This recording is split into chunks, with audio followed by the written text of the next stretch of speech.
Hello everyone and welcome back to the Ultra Darkon Battle Guide. As you can see, I'm turning in the Insignias on screen, and that's because I forgot to press record on the ace run that we did, and that is really irritating. But luckily, J-Core, I'll ping the link to his channel down below, has bailed me out. We've been able to use his footage that he had for the end part of Phase 3. Anyway, so as you can see on screen, I'm just going through and getting some scrolls of enrage in case you have no idea of how to do that. This is what I'm calling Battle Guide #1. Firstly, because I'm not sure if this is going to be the final comp that's actually going to be the best one, because there's a lot of potions needed, and also it would just be nice to show you all a complete run at some point. But first of all, let us as always go through the battle notes. So Darkon has 22,222,222 HP. This is a 3-phase battle. We'll break it down in just a minute, and you must beat him within a timer of 4 minutes and 30 seconds, otherwise he will wipe you, and yes, he heals a chunk of health if anyone dies. So the setup, we ran Arch Paladin with scrolls of enrage, but you can swap that out for frostval barbarian if you so choose, and the Legion Revenant also had scrolls of enrage. I was running Revitalize Elixir and Body Tonic. Lord of Order is a similar setup. You can sage your Body Tonic with the Revitalize Elixir, and then the Void Highlord is all about DPS, so Potent Honor Potion, Battle Elixir. You can swap all of these potions up apart from the scrolls of enrage if you feel there is one better suited. So we just got one last screen of text just to get through before we finally move on to some gameplay. Phase 1, this will stun players, so it is vital that both of the taunters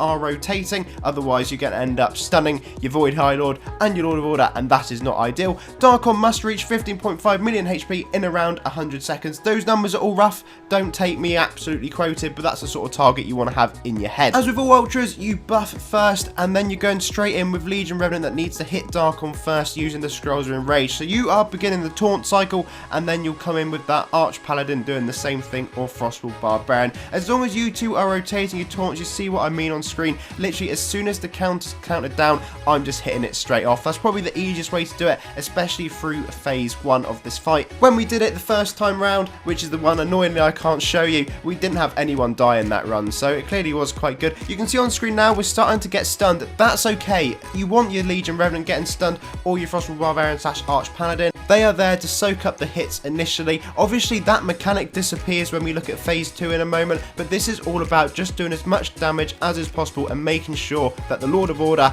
and the Void Highlord are staying alive and just being able to get on with their job. That is the most crucial thing you need to worry about, and to be honest with you, Phase 1 is very straightforward. As long as you're running some nice pots, you'll have no problem at all getting down to the 15.5 million area, which is roughly where you need to go. Obviously, if you don't reach that, Darkon will wipe you, so you're not doing anything wrong, you're just going far too slow. That one's all about a timer in the background. So you might want to pause this bit on screen to read about seeding, but we'll touch on it a bit more in a minute. So once Darkon reaches 20% HP, around 4.4 mil, he'll regain health back to 90%. The timing of taunts here is still really important. We had one active for when he regens, so that we didn't have lots of people wiping, and then immediately after he regened, I also had one ready to go, so we were straight in there just to make sure that Lord of Order and Void Highlord didn't die straight away. Although you can't always avoid that, but in the perfect run we did, no one did die at that point, so you should be able to get through it. Now, as you can see on screen, there is an interesting mechanic with regards to seeding, and it all comes from your auto attack. Essentially, it's going to apply this damage over time to yourself,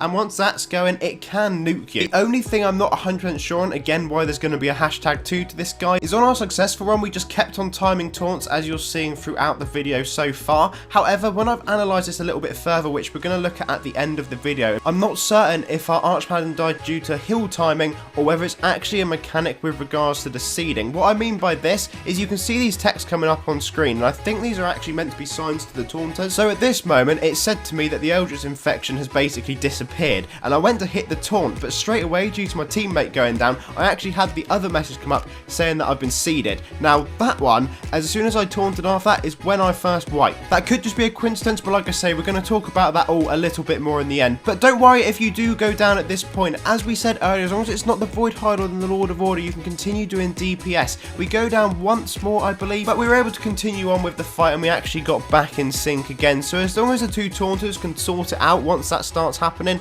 and get back in sync with each other, you can pick up where you left off from, as you're going to see in this run. As soon as you respawn though, I'm just hitting taunt just to be on the safe side. You don't actually know whereabouts you are because you can't see the stage status effects until you start battling away. It's very useful to have those loaded up underneath the charms. You can do that in the advanced settings, just search for them, make sure they're switched on, it will help you out if you're taunting. If you don't have them on, I have no idea how you've been managing to do it so far for so long. Anyway, so as the fight continues, you can see Darkon's health is coming down very nicely, the damage is going up and up and up due to the debuffs, and then as we get closer and closer to that 4.4 million, we've got one active taunt at the time of the regen, and then I hit my one straight after. So what that has essentially done is everyone's actually managed to survive. We also had a heal time in there, and then it's literally just rinsing and repeating what you've already gone through, keeping up with the taunt. Essentially, this is Darkon's final stand, and as you lower his health, the debuffs take effect, and he will get easier, and you'll just start shredding through him, as you'll see on screen. However, the one issue we had here is obviously due to spending a little bit too long on phase 2, only by like 10 seconds, that's literally all it was out. It caused us a problem slightly later on. You'll notice the Lord of Order does go down at this point. This could be a big problem if people start going down at this exact moment, because you need to keep up with the DPS, but we were able to continue on. I think in that exact example, it's just because there wasn't a heal around at that time from either Lord of Order or Arch Paladin. That's just my thoughts on it anyway, but as you can see, you need to continue if you reach this stage, because you do have quite a large time barrier, especially if you've absolutely shredded through phase 1. Now at this point, I'm just going to borrow a little video clip from J-Core that he's very kindly let me use, because he felt so sorry for me being a numpty and not pressing the play button. So here we go, this is what the end of the fight should look like when you get to where we've got. You just continue on down, you're doing huge amounts of damage, and it's quite nice to see it from the Void Highlord's perspective.